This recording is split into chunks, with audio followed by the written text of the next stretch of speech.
La intervención judicial de las sociedades tiene una gran importancia en la dinámica de las sociedades y fundamentalmente de los conflictos. Esto es, de los problemas que se pueden generar entre accionistas y directores, entre directores y aún entre los socios. La intervención judicial, que tiene un carácter cautelar y es por supuesto accesorio de la acción de remoción, integra junto con la acción de responsabilidad, con la impugnación de actos societarios, sea de la asamblea o del directorio, o inclusive con la desestimación de la personalidad societaria o la responsabilidad del controlante, artículo 54, primero y segundo párrafo, las principales acciones que se pueden plantear en orden a los conflictos que pueden existir entre las personas. En la intervención judicial el conflicto se plantea entre el director, que realiza actos graves en perjuicio de la sociedad y en su beneficio personal o de un tercero, o aún en ningún beneficio, alterando el interés social y perjudicando a la sociedad. Entonces, lo que procura esta medida cautelar es que el administrador, en ejercicio de sus funciones, no desvíe sus actividades o su gestión en clara tutela del interés social. Por eso se ha dicho que la intervención judicial es una medida de carácter excepcional, ordenada por el juez, por ese judicial, en base a un pedido judicial, una demanda realizada por una persona legitimada activa, que puede ser un socio o algún heredero del socio según el caso, o eventualmente otro director, en la cual se invoquen causas graves que pongan en peligro a la sociedad y en donde no pueda haber una demora en el ordenamiento de esta intervención, a los efectos de limitar, sustituir o controlar el órgano de administración para evitar las consecuencias perjudiciales. Entonces, si uno analiza la naturaleza del instituto, es una naturaleza cautelar, y por ser cautelar es accesoria de la acción de remoción. La intervención no puede ser accesoria de otras medidas judiciales, no puede ser, por ejemplo, accesoria de una acción de responsabilidad civil, pero sí de la remoción. Es provisional en la medida que se mantengan las circunstancias que dieron origen al libramiento de esta intervención, es transitoria, se despacha sin el contradictorio, inaudita en et altera part, esto es sin necesidad de notificar a la contraria. Al ser judicial tiene la vía recursiva, pero al ser cautelar también esa vía es al efecto devolutivo, significa que uno apela, pero esa apelación tiene solamente efecto devolutivo. Es excepcional, lo que no significa que sea de carácter estrictamente restrictivo, sino que debe analizarse seriamente, porque cualquier medida en la cual se ponga a una persona en la administración de una gestión implica una limitación a lo que las partes acordaron. Entonces, el interés societario de esta medida es el interés social y no el de los terceros, como sí ocurre en intervenciones procesales o de otra índola. Debe ser iniciado por una persona interesada y eventualmente legitimada, se demanda contra la sociedad y fundamentalmente se tiene que prestar una cautela. Por eso también esta cuestión es una acción estrictamente societaria en beneficio de la sociedad y no de otros derechos que puedan estar. También se ha hablado de la suspensión de los actos de la administración, la administración judicial de la sociedad, pero creo que hoy esta interferencia o intervención es lo que claramente la ley ha mencionado y así lo ha llamado.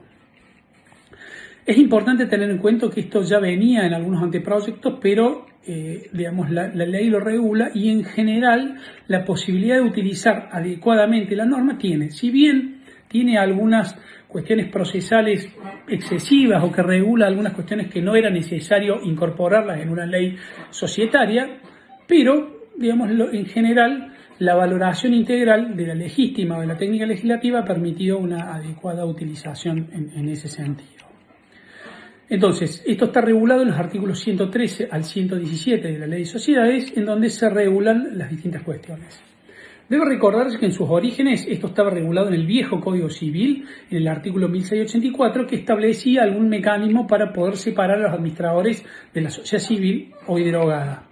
Entonces, sobre la base de la aplicación de esta norma, la ley fue aplicando analógicamente hasta que en el año 72 se incorporó definitivamente esta medida cautelar de una manera importante. De hecho, el plenario de la Cámara de Apelaciones, el plenario Human, fue el que expresamente permitió la designación de un interventor de la sociedad y en eso fundamentó la posibilidad de aplicar las normas civiles a las pautas comerciales. Esto también ocurre en el precedente Feune contra la Esmeralda, en donde también se estableció como recurso extraordinario la posibilidad de nombrar. Y acá aparecen algunas cuestiones. Con respecto a naturaleza jurídica, como dijimos, es una cuestión cautelar. No es una cautela innovativa, sino que es una cautela específica y establecida, y no es autosatisfactiva porque requiere necesariamente de la acción de remoción. Existen muchos precedentes en la jurisprudencia que han rechazado la intervención por no haber planteado la acción de remoción. Entonces, al ser cautelar, se sustenta en los tres principios que está: peligro en la demora, urgencia en el derecho y contracautela. Y estos requisitos, de una manera similar o escritos, aparecen de manera puntual. También es una acción contenciosa en donde existen dos partes, en donde el socio o el legitimado activo debe demandar a la sociedad a los efectos de lograr esta medida cautelar. Entonces, usualmente es lógico que esto se decida en el ámbito del Poder Judicial y en general en algunas jurisdicciones la competencia es la societaria. Por ejemplo, en la provincia de Córdoba, en primera circunscripción, hay 8 juzgados con competencia societaria exclusiva y excluyente. Podría discutirse el tema del arbitraje, si es factible llevar esta medida en el ámbito del arbitraje. Algunos han discutido en orden a que el árbitro no puede dictar medidas cautelares. Y en realidad, en mi humilde opinión y en función de los principios de UNCITRAL y otros principios, inclusive la Ley Nacional de Arbitraje, no dicen que no pueda disponer de las medidas cautelares, sino lo que no puede hacer es trabarlas, porque el árbitro carece de imperium. Entonces el árbitro podría, en función de la competencia arbitral pactada en el mismo estatuto social, dictar la medida cautelar y que sea un tribunal el que definitivamente termina resolviendo esta cuestión. Hay que separar la intervención judicial de la sociedad de intervenciones administrativas que pueden realizar, por ejemplo, no solamente organismos provinciales, sino inclusive la Comisión Nacional de Valores en función de algunas pautas que la Ley de Mercado de Valores así lo establezca. Obviamente que la intervención, al tratarse de una medida cautelar, no requiere de mediación, más allá que el tema de la remoción sí puede requerir alguna cuestión de mediación. Esto hay que diferenciar algunas jurisdicciones en las cuales las cuestiones societarias no requieren de mediación y algunas otras, como Córdoba, en la cual la mediación sí es obligatoria y la idea sería librar la medida cautelar sin perjuicio de que la procedencia o el proveído de la acción de remoción sea sustanciado una vez realizada la mediación. El interés tutelado en esta acción judicial, como dijimos, es la sociedad y fundamentalmente el interés social.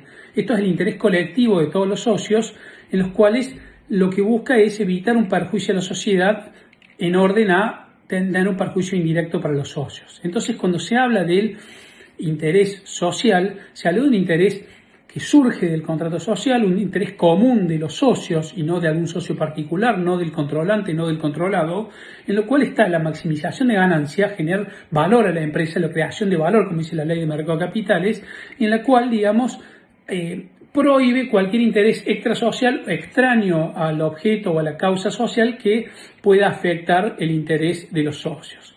Por eso se dice que es el interés objetivo común a los socios conforme la finalidad común en un momento histórico dado, dejando por supuesto esta visión del interés social como un interés institucional.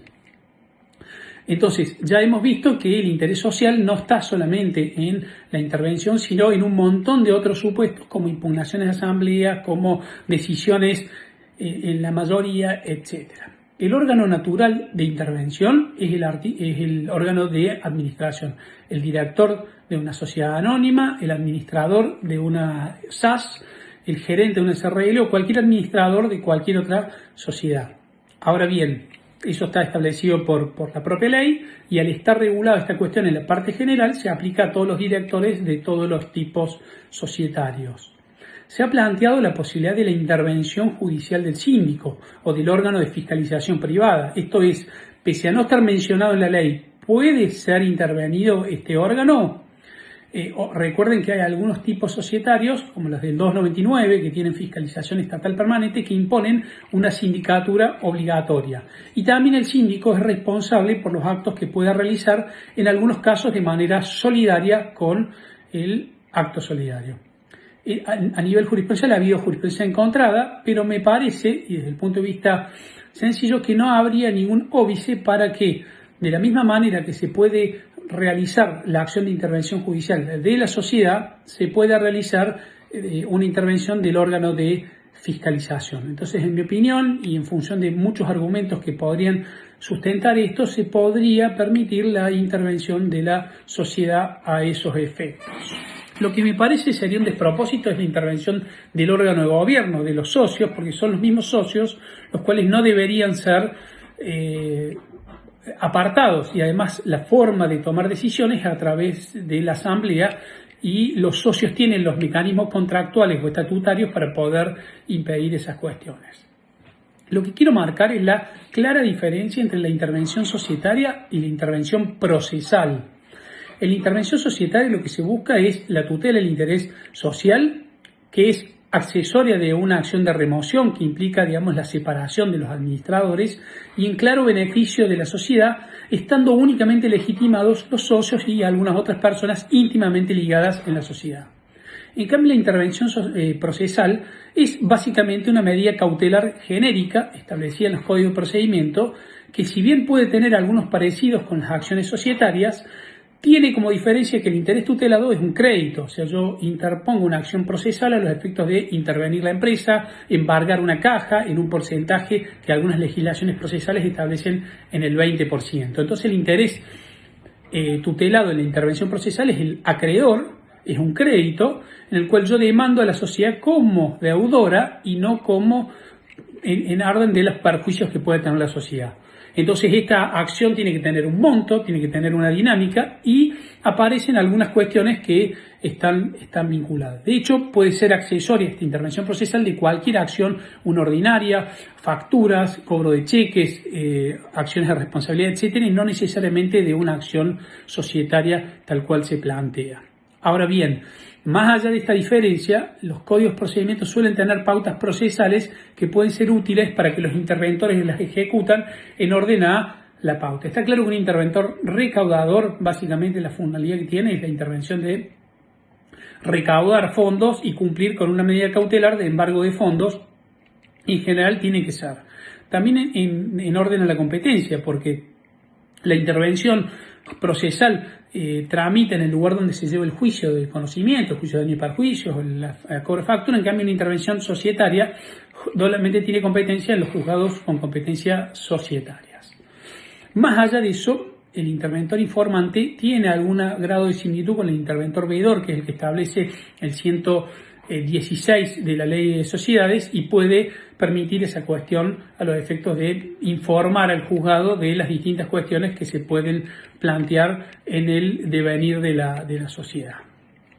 En orden a las personas jurídicas que pueden ser intervenidas, ya dijimos que lo puede ser naturalmente todos los tipos societarios porque integra la parte general de la sociedad y eso resulta aplicable a todas las sociedades, sin diferenciar, salvo en la cuestión del tipo que pueda tener alguna cuestión específica, que es lo que dice el artículo 113 de la ley.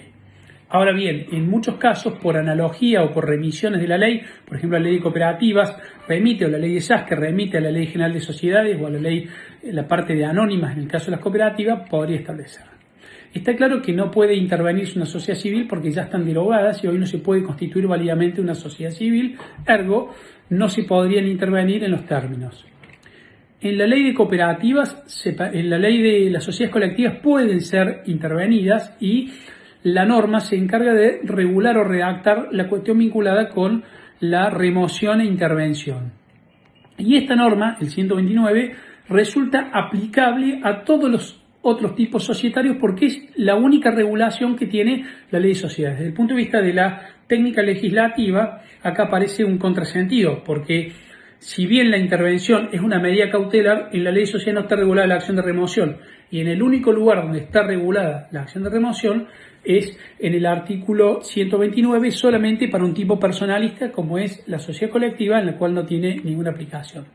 ¿Qué dice el 129? El administrador, que puede ser socio o no, aún designado en el contrato social, puede ser removido por decisión de la mayoría en cualquier tiempo sin invocación de causa. Esto pasa, lo que llaman la revocación ad nutum, que pasa en la colectiva, pasa en la anónima, en donde los socios, sin dar ninguna explicación, deciden cambiar al director o al administrador y en función de eso así lo deciden. Salvo, por supuesto, pacto en contrario. Ahora bien, si existiera justa causa, porque digamos el administrador se hubiera portado mal, hubiera incumplido con sus obligaciones, el administrador va a mantener su cargo hasta tanto, digamos, se designa su separación. Entonces el 129 dice, cuando el contrato requiere justa causa, conservará su cargo hasta la sentencia judicial. Si negare la existencia de aquella, salvo separación provisional previsto por la ley de sociedades, está bien. Entonces esto está dejando a salvo la posibilidad de la separación provisional. Entonces, básicamente, también habilita el 129 que cualquier socio pueda reclamar la remoción a los efectos de poder reclamar. Y si hubiera algún socio en el cual la posición del socio removido fuera determinante, tendrá el derecho de receso.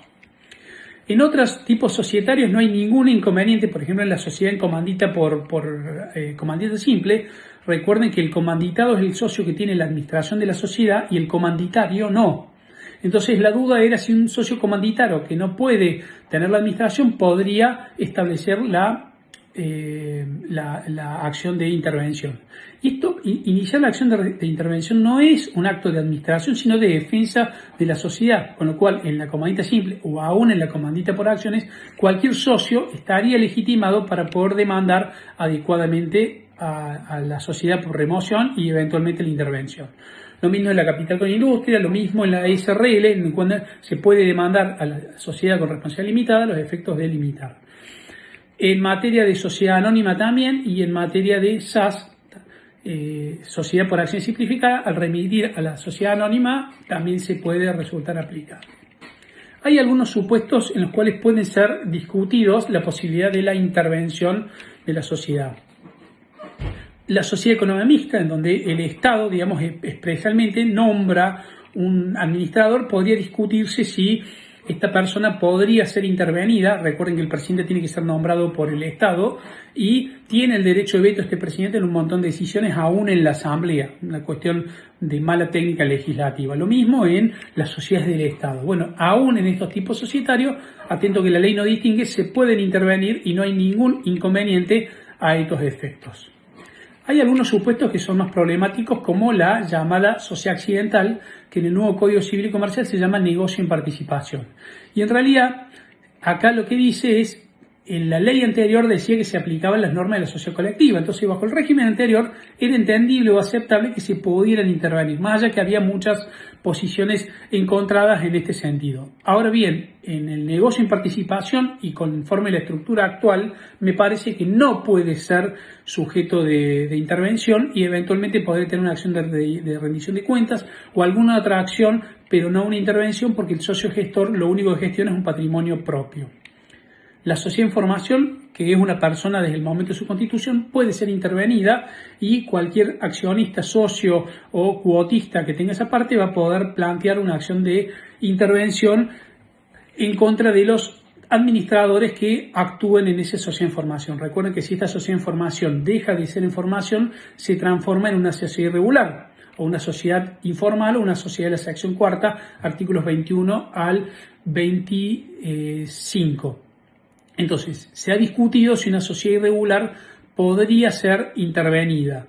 Si bien hay algunos autores que establecieron la tesis negativa, me parece razonable aceptar la intervención porque el propio contrato hoy puede pactar las pautas de intervención y ese contrato es válido y vinculante para las partes y pueden tener en este mecanismo una adecuada herramienta para poder intervenir en la sociedad. Entonces me parece que no hay ningún inconveniente en que una sociedad, digamos, de la sección cuarta, informal o simple, pueda ser intervenida en los mismos términos de cualquier tipo societario. Otra cuestión que se ha planteado y que genera alguna discusión es la sociedad en liquidación. Me parece que Así como puede, digamos, separarse un administrador, por analogía se podría separar el liquidador o algún administrador que pueda estar operando a los efectos de evitar graves daños en el actuar de la sociedad. Una sociedad en concurso preventivo puede ser intervenida y acá hay que diferenciar la intervención societaria y la intervención concursal. La intervención concursal está regulada en los artículos 16 y 17. Esta intervención concursal no se hace en beneficio de la sociedad, sino en beneficio del crédito concursal, de los acreedores concursales. La puede pedir el síndico o un tercero, no hay que hacer una acción de remoción y es el juez el que la ordena en función de las circunstancias.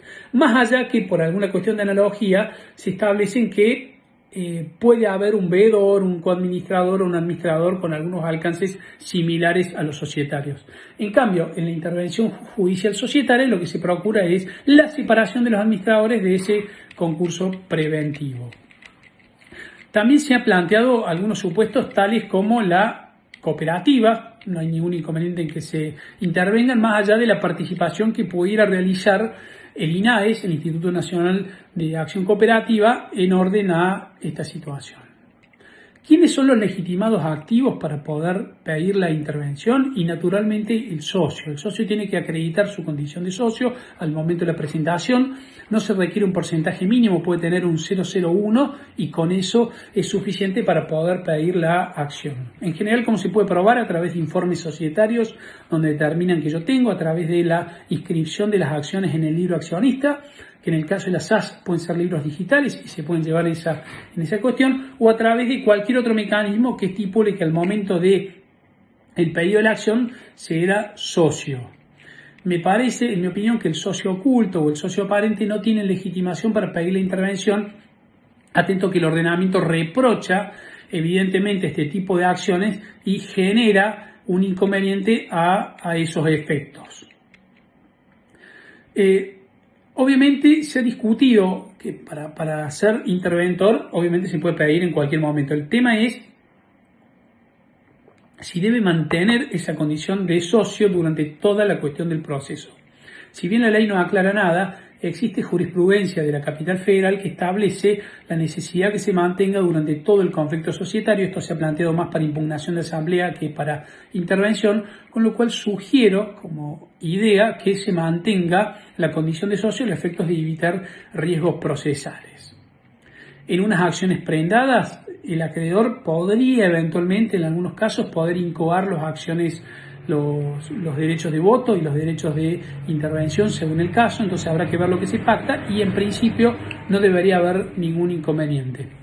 Lo mismo con respecto a las sociedades con usufructo o con alguna otra cuestión. El usufructuario podría tener el derecho a separar a los accionistas porque eso afecta su derecho al dividendo, su derecho a una correcta administración y eventualmente a la aprobación de los estados contables. Recuerden que en el usufructo el nudo propietario mantiene el voto, los beneficios los tiene el usufructuario, salvo pacto en contrario, en cuyo caso habrá que ver en función de eso qué pacta el contrato para ver cuáles son las legitimaciones que tenga. El controlante externo, digamos que no es socio y que gobierna la sociedad, no tiene facultad para hacerlo. Ahora bien, respecto del administrador de hecho, no habría ningún inconveniente, pese a que no es un administrador desde el punto de vista formal, se plantea una acción de intervención a los efectos de separarlo de la administración en los hechos. Recuérdese que el administrador de hecho es una persona que, si no es administrador, realiza la actividad de administrador y lo que tiene el derecho es a evitar que esta cuestión. Entonces no habría inconveniente, en la medida que se acredite que esta persona sigue operando pese a la oposición de los accionistas, de establecer alguna medida cautelar o inclusive de separación a los efectos de evitar. Se ha discutido si el cónyuge tiene legitimación para poder pedir la intervención y en principio no la intervención societaria. Podrá tener alguna intervención desde el punto de vista de la protección de los derechos conyugales en el marco de un divorcio o de algunos otros derechos, pero en el marco de la plena legitimación el cónyuge no tiene legitimación porque es cónyuge y cada uno mantiene la separación de la administración más allá del régimen de comunidad o separación de bienes que hubiera. Ahora bien, en el foro familia, y si hubiere uno de los cónyuges que estuviera utilizando esta medida, se podrá pedir una intervención a los efectos de garantizar la protección de los derechos del cónyuge en esta cuestión, pero de procedencia restrictiva, analizando bien la cuestión y ponderando cada uno de los distintos alternativas. Con respecto al heredero del socio, hay que tener claro si era heredero forzoso o no, y fundamentalmente si le resultó adjudicada las acciones a través de una partición judicial o privada de las acciones. Entonces, solamente a través de la partición judicial o privada de las acciones yo tengo la legitimación plena. Si solamente no estuviera hecha esta división, el administrador de la herencia va a ser el que va a poder incoar las acciones con la autorización de los acreedores.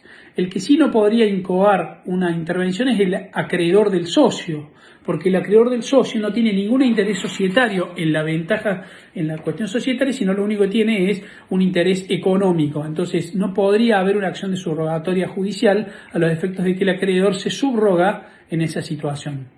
Un accionista en mora tiene suspendidos los derechos y por ende tampoco podría incoar los derechos, y lo mismo con el derecho a receso y exclusión en la medida que tengan suspendidos sus derechos a esos efectos.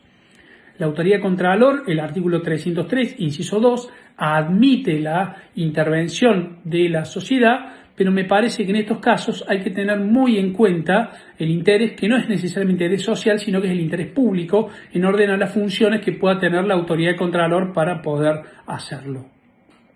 La ley no excluye que los síndicos y los directores también inicien una acción de intervención. Entonces, al no estar prohibido, me parece que no habría ningún inconveniente en que los directores y los síndicos lo hagan. Obviamente que hay posiciones encontradas y hay algunas situaciones en donde no está claro quién lo puede hacer, pero la idea es permitir una máxima legitimación a los efectos de garantizar la protección de la sociedad. Obviamente que la legitimidad pasiva es la sociedad, o sea, se tiene que demandar a la sociedad para que la sociedad pueda separar a los directores. Entonces, estos directores son los que se puede. Y si el director fuera citado o fuera separado en este despacho inaudita par, se le debe dar la posibilidad a este director separado de que se defienda en función de todos los derechos que pueda gozar a esos efectos. ¿Cuáles son los requisitos de procedencia de la intervención judicial? Fundamentalmente promover conjuntamente o que ya se haya promovido la acción de remoción. No puede haber una intervención judicial a caballo de alguna otra medida. Ahora bien, podría haber eventualmente alguna medida cautelar innovativa que a caballo de la acción de remoción se pueda solicitar. Esto es alguna medida que le imponga la entrega de los libros o alguna medida cautelar que imponga ciertos límites en la gestión. Para poder demandar tengo que acreditar la condición de socio, cuál es mi partición o el de otros legitimados. Debo demandar a la sociedad y en función de que el administrador haya incurrido en conductas reñidas con el estándar de buen orden de negocio que pongan en peligro la sociedad. Entonces, la idea es que estos actos sean de tal naturaleza o de tal gravedad que se pueda, poner en riesgo la continuación y que no se dé y que sea una situación urgente. Esto es el periculum in mora que propone el derecho procesal para las medidas cautelares. Paralelamente, también impone el agotamiento de la instancia societaria y los recursos contractuales y legales que haya previsto. Entonces, el socio, previo a demandar la intervención, debe haber agotado todos los mecanismos societarios que se fijen. Y, como toda cautelar, la prestación de una contracautela. En el marco de esta acción deben confluir normas procesales y sustanciales en orden a poder lograr una acción adecuada. Como dijimos, es una acción de remoción que lo que busca es la separación con causa del administrador en función de eso. Esto no está previsto para las acciones sin causa, porque recuerden ustedes que los socios pueden remover sin causa a cualquier otro. Y la medida cautelar para separar un socio que ya esté sería, cualquier acción, pero no una intervención en sentido estricto. Como dijimos, la legitimación activa está clara, el socio o directores o demás, la pasiva es la sociedad, y la oportunidad de promoción tiene que ser promovida junto con la acción de remoción o de manera anterior a la emisión. No se exige notificación porque se despacha inaudita et altera par y obviamente siempre se reserva el derecho a estar. Desde el punto de vista procesal, la ley procesal establece que es por el procedimiento más abreviado entonces podría ser el juicio sumario o el juicio abreviado en el ámbito de la provincia de Córdoba. Como dijimos, es accesorio de la medida cautelar y se pueden plantear algunas otras circunstancias. Acreditar la calidad de socio, además de la calidad de socio, que pueden haber un montón de pruebas, desde pruebas de testigos, artículos periodísticos, informes a las autoridades de contravalor, otras acciones en las cuales se participó, si yo en mi concurso preventivo denuncié que él era socio, esa calidad, bueno, en fin, aparecen un montón de cuestiones. La existencia del peligro y la gravedad que debe analizarse en cada caso concreto tiene que ser una invocación circunstanciada, concreta. No cualquier peligro amerita una intervención, sino que tiene que ser un peligro grave, que ponga en duda la continuidad de la sociedad, que afecte los derechos de la sociedad y que pueda ser despachado de manera urgente para evitar alguna cuestión que pueda generarse. Quizás uno de los temas más interesantes es el agotamiento de la vía contractual. Entonces, básicamente, ¿cómo agoto yo la vía contractual para que me quede expedita la vía? En esto es como los vasos comunicantes, depende de la urgencia que tenga, es la cantidad de agotamiento que yo pueda realizar. Hay actos tan urgentes que ni siquiera podrían justificar el agotamiento de la vía contractual, porque una justicia tarde o una decisión tarde termina siendo más perjudicial. Pero en términos generales, efectuar intimaciones al órgano de administración, efectuar al síndico las denuncias sobre el incumplimiento de los directores del deber de actuación, de ciertas conductas, recurrir al órgano externo de fiscalización como la Autoridad Contralor, la Comisión Nacional de Valores o eventualmente la Inspección de Personas Jurídicas. Puede ser otra solicitar una convocatoria a asamblea o una reunión de socios en el SRL para poder tratar este asunto en donde el director se abstenga, haber fracasado en esas gestiones o eventualmente demostrar que todas las acciones que yo tengo que realizar no son susceptibles de ser realizadas por asamblea. ¿Para qué le llamo una asamblea si el director, no puede tomar alguna decisión o no se puede separar de esta cuestión? Obviamente, como dijimos, estos emplazamientos pueden ser notariales, ser una cuestión de prueba, cómo determinar y cumplir en función de cada caso concreto este matiz flexibilizador que está. La contracautela es la fianza que debe dar el que inicie la acción a los efectos de evitar los daños graves que puede causar en la sociedad esta separación provisional. Y dentro de esta contracautela se ha debatido el artículo 222 si puede recibir las propias acciones en caución como contracautela. Entonces existe alguna tendencia mayoritaria que no acepta la recepción de la contracautela. Obviamente que según el caso se pueden tomar decisiones para la contracautela. Si estuviera planteada con un beneficio de sin gasto, las normas procesales suelen no exigir contracautela a las personas a los efectos de poder intervenir. Teniendo en cuenta esto, la decisión judicial, una vez que yo planteo la acción de remoción con la intervención, no le corro vista y el juez pasa a resolver la intervención judicial. Como dijimos, se despacha sin vista a la contraria, o sea, inaudita et altera part, y el juez pasa a resolver. Al ser una resolución, obviamente es un acto interlocutorio, una sentencia interlocutoria que pone fin a la cuestión cautelar, pero como dijimos es provisoria y puede ser apelable por el perjudicado. Esta apelación es al efecto devolutivo, o sea, no causa agravio y la parte puede, plantear la revisión en la alzada y eventualmente el juez puede aceptar o no los argumentos que puedan revisar. En general, los tipos de intervención que se puede plantear es o un veedor, que implica un informante que ve en la sociedad pero no afecta necesariamente al administrador, un coadministrador que coadministra con los administradores societarios o un administrador que directamente lo sustituye. Se ha cuestionado desde el punto de vista paradigmático que un veedor deba necesariamente ser accesoria de una remoción, o sea, si yo remuevo la sociedad, sería ilógico que para poder lograr una veeduría lo haga con una previa remoción cuando el resultado de esta eventual remoción es el que me va a determinar si yo lo puedo hacer. Entonces sería razonable aceptar algunas medidas cautelares autosatisfactivas o medidas innovativas que permitan una veeduría societaria antes de ordenar la acción de remoción, en la cual puede ser que yo no tenga prueba a esos efectos. El juez designa a la intervención, eso lo hace en función de las pautas procesales, puede dar un listado de interventores o en algunas jurisdicciones el juez trabaja con algunos interventores del juzgado y puede nombrarlo. Se nombra, tiene que aceptar el cargo y tiene que tomarse en posición y según la función que establezca lo debe hacer. Esta intervención tiene que tener un plazo de duración, la idea es que sea un plazo limitado y que se vaya renovando en función de las situaciones que se vayan circunstando y por supuesto el interventor tiene la plena responsabilidad si no cumple con sus medidas. Como dijimos, esta designación de veedor puede ser revisada y se establece, digamos, todo un sistema de naturaleza devolutiva. El interventor, como cualquier otro funcionario o auxiliar de la justicia, tiene derecho a la regulación de honorarios y puede cobrar honorarios y deberá pagarlos la sociedad o eventualmente el condenado en costas en función de las distintas cuestiones que se plantean. Muchas gracias.